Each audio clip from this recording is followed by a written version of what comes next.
Welcome back, puppies, to Rust, or Giant, Part 4. Using some black metal from Scale Color there to base coat the chains. On one wrist is kind of like a bracer or a wristband, and then down there on his other foot where it seems to be holding a door that he's using for a sandal or a shoe. Now anytime I'm painting anything that's like a white metal, I usually use a dark metal. In this case, I'm using one specifically called black metal, but typically what I use is a gun metal because various paint lines have dark metal that they usually call gun metal, and it's usually one of their darker metallic colors. The footage here is sped up about 400 times the original.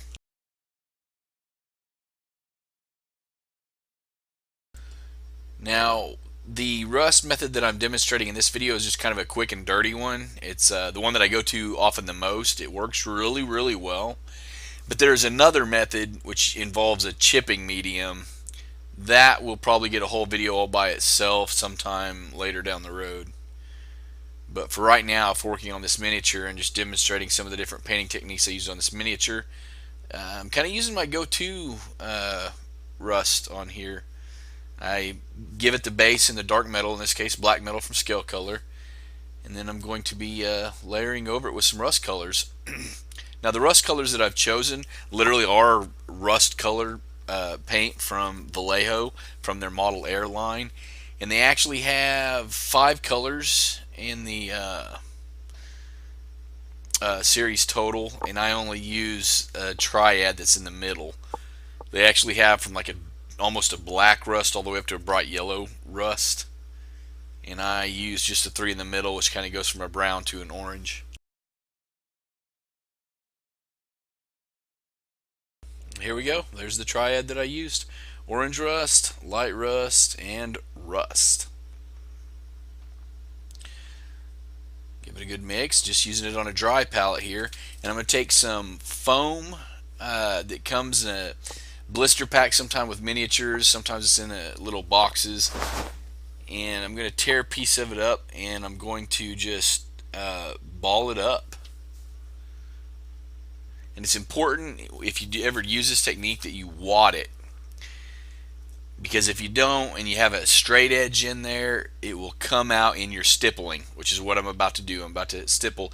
See, I showed the paper towel real quick there. I actually stamp off some excess from the sponge onto the paper towel, and then I just begin stippling. I want to apologize for the dim lighting in this video. I don't really understand what was going on. I was using the same camera and lighting setup that I use for everything else that I've been doing here for the past month, and yeah, just got some kind of weird dimming going on there. So I put down the rust color first, and here I'm going with the light rust. And again, I soak up the paint off the dry palette, get rid of the excess off on a paper towel, and I just begin stippling. And I use a very random pattern. You do want it to overlap, but you also want to kind of represent all 3 of those shades there.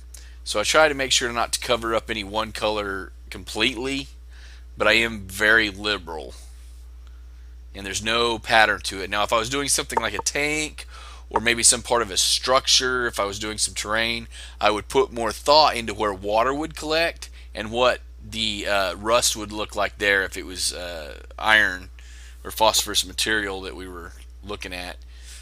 But in this case, since it's chains and they're kind of more organic, they're not necessarily sitting in one position collecting water and holding on to it for any length of time.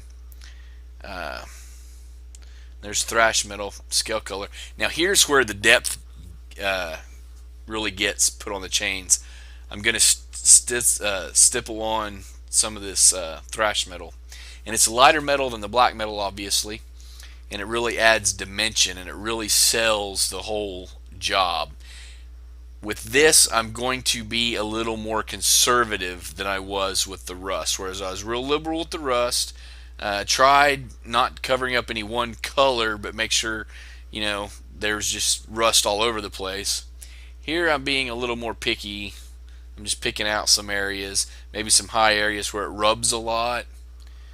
so it might get kind of naturally buffed, if you will. But it's really what adds the dimension and sells the rust look.